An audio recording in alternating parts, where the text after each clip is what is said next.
Hello, everyone. Welcome to this special edition of the Paul Podcast. We're here in Vancouver at the Canadian Conference, and I have General President Mark McManus, Director of Canadian Affairs Terry Snooks, and Business Manager, Financial Secretary of UA Local 170, Al Phillips, and myself, Ryan King. Welcome to the hall.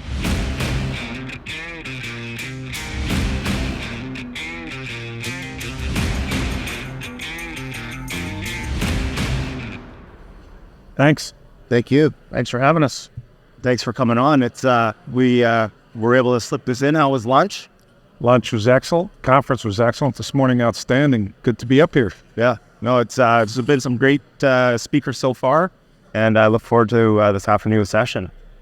We've been here for a couple days, had some meetings. First half of the day at conference so far. It's been cloudy, but you'll notice the sun has come out, so take a look. It doesn't often stay out too long here in Vancouver. We're known for being in the rainforest, so you noticed in your package everyone was given a rain jacket. That was by design. Standard issue. Yes. I mean, something you might not know, Mark, that we are the host of the Stanley Cup winning champion in Vancouver. Or so that's next year's speech. Sorry, yeah. That probably can be edited. You say you don't do too much editing, but no, yeah, have hope. That's next year's speech. But Yep. we haven't been to the finals a few times. Yeah. Yeah, I think we were beaten by.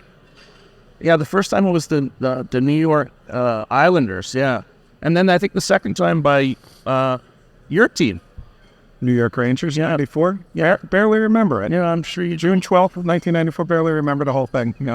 Seventh game. Yeah, And when Mike Richter on Pat Elbow, right? I don't remember any of that, so all good stuff, though. What seat number were you sitting at? Yeah, exactly. I think a Canadian team won the Cup last year. Did they not?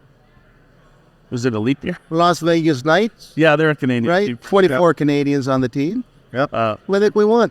Strangely enough, on the weekend, we were having lunch next door, and Yurfi Lumi and Kurt McLean were having lunch next to us. Fantastic. I didn't tell them that you were here. I didn't tell them you were here. Yeah, I sneak in over the border every once in a while. So it's great to be up in Vancouver, though, for all kidding aside, and meeting your delegates and meeting all the delegates across Canada. But that's the best part. There's lots of good parts. The city, certainly, and the weather looks fantastic. But getting to meet the delegates, the rank and file, the guys with wrenches in their hands was fantastic.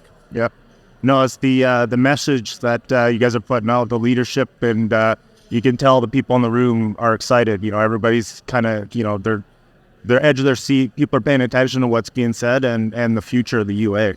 Yeah, the future of the UA, Terry certainly could speak for as the Director of Canadian Affairs, but overall it's just really, really bright, and coming out of COVID where folks kind of huddled down with their own families and, we got through the work situation, thank goodness for the skills of the UA, but it seems like it's a new awakening for the amount of work that's across both countries.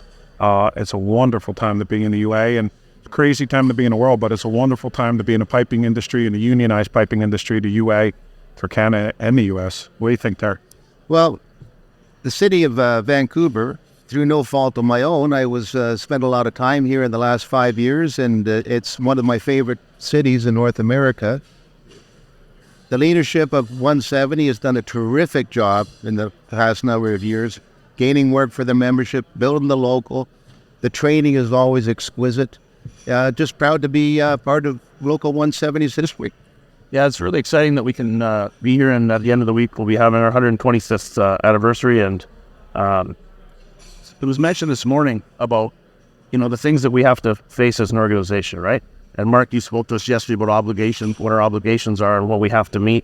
And, apprentices are a huge thing for us, and we had this number in our heads, right? We talked about it yesterday. It's 25% of our membership. That's our goal. We just changed the... We actually want to boost it up to 30%. Yeah, right? we just changed the goal, and yeah. Collectively we can do stuff like that, right? It was mentioned this morning about the international convention that we held in theater of locations. We didn't have any training to do that, and as a delegate there, I was concerned, but it went off without a hitch. And you learn as you go. You have to be able to bob and weave once in a while, right? Nothing's perfect, but we managed to pull that off, and actually the UE does everything great. And that's not a biased opinion. I actually look at our organization and say, hey, we have fantastic leadership right throughout the UA, locals, General President's office, and we have, and I said it before, we have one of the best leaders not the best in the building trades with Mark Ripley. So that's awfully nice. And, as we're grading our own homework, and we did good things, but you just think about back. I always think back in the rank and file. They're putting, mechanical systems in today that aren't easy to put in. And there's always a job site hiccup, job site hurdle, and our members get it done, So I always had the confidence of running a convention, getting a convention, maybe a little technology hiccup here or there. Thank goodness we didn't have any. But if you're transparent, our guys are used to taking projects from the ground all the way up, from nuclear powerhouses all the way to a single family house. We can do it. So that's where we had the confidence. And that's what our folks do on a daily. As we're doing a podcast, they're installing a real technical piping system right here in downtown Vancouver somewhere. Yeah, we try to use technology wherever we can here. That's kind of what we're doing here on the podcast. We've used this platform with Mark Donnery and behind the cameras. You can't see him, and Ryan and some of our other hosts. And we try to pass on the information in a different way to get people to listen, right? We talk about, pension is not a very exciting topic unless you're the one that's looking at retiring, right? Yeah. So we try to use this platform to maybe educate people to the facts of, what is it all about, right? So to have you guys here on the podcast is fantastic. It's really great. And on the pension issue, if I may, just for a second, I said in my speech this morning, in the States, 10,000 Americans every day turn 65. Tomorrow, 10,000 more, 10,000 more. And our locals look that way. So to have good pension funds, we need to backfill with the great apprenticeship programs 170 has, and all across Canada and all across the UA to get younger, to get more diverse, to look like the cities and the provinces and the states that we represent. There's nothing but a strength for the UA. Or maybe touch on an event that I went to, Mark, where you spoke, the Women Build Nations conference last year, and both Mark Glazier and I were sitting with you before you went up to the stage and took your coat off and addressed the crowd. I got news folks right now just thinking about that experience. I didn't attend that conference because I thought it was, for our female members, right? I thought it was about them. And then they straightened me out and told me what it was about. And I went there and I saw your presentation. And if you'll remember the scream from the different ballrooms, from the different affiliates, man, that was cool. Yeah, very, very, very cool. And the ladies and the next generation in general, not the generalized folks, they're direct. They want questions. They want answers to the questions they're doing, and they deserve answers to the questions.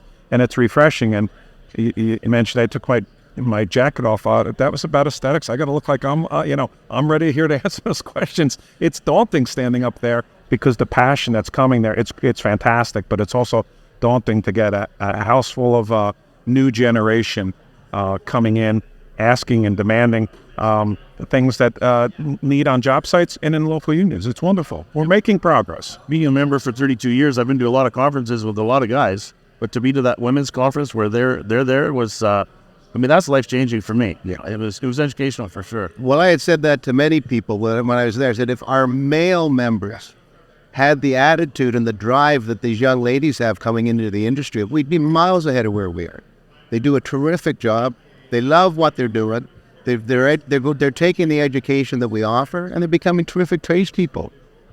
This kind of focus on diversity and bringing more people into the trade, and everybody has something different to offer, and it's making the job sites better. It's making the industry better. We're talking about sustainability and climate change is kind of the focus for the conference.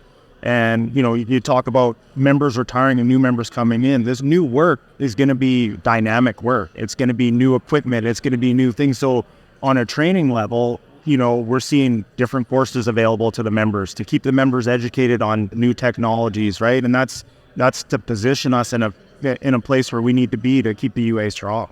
Different training techniques, augmented reality, anything that we can utilize that's new and interesting. You have to keep it interesting. We're doing. And if you don't stay with the technology, the sins of the past. If you look at maybe the pipeline industry some years and years ago, when the automated welders came in and our folks maybe didn't want to do that, you almost lost a unionized sector. The painting industry didn't want to use the spray guns. They want to hand paint everything. We almost lost that. We have to embrace at the UA the changing technology, and the work that's coming. We're blessed. Our diversity in our work, besides our workforce, is right up the UA's alley with the amount of pipe that's coming and everything from the clean energy sector to traditional. It's fantastic. Yeah, we're positioned pretty well with our training department. Some of the people that are there, I've been working with for decades, and just fantastic. I guess imitation is the best compliment, right?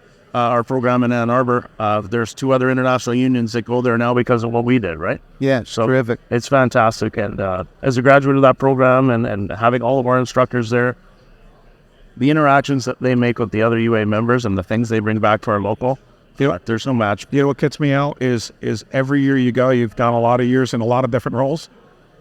You come back the next year and it's better. You think, how the heck did they make this better? It's just a little bit better, more classes, more diversity, whatever it is. And we put a program together first time this year to bring in some end users to have a private lunch with them, give them a tour, let them see the classrooms, let them see the apprentice competitions, let them see the best and brightest. Because if you can bring an end user or a different contractor that's thinking about signing a collective agreement, you bring them to Ann Arbor, it sells itself. It doesn't need a fancy speech from me or anyone else. Just show them what the rank and file is being taught, and then train the trainers, bringing it back to 278 local unions across 2 countries. So we're going to build on that end user portion on the business industry day. At about 30 this year.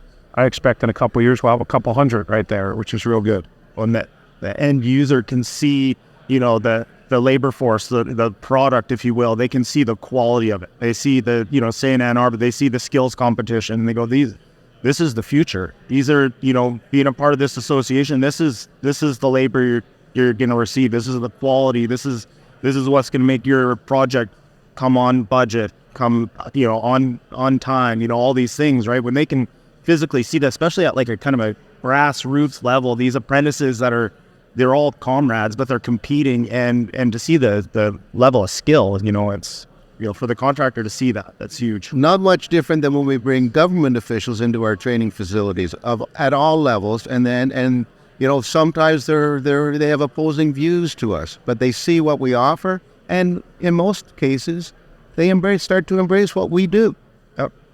Yeah, the political side is something that we learned from our brothers in the South for sure.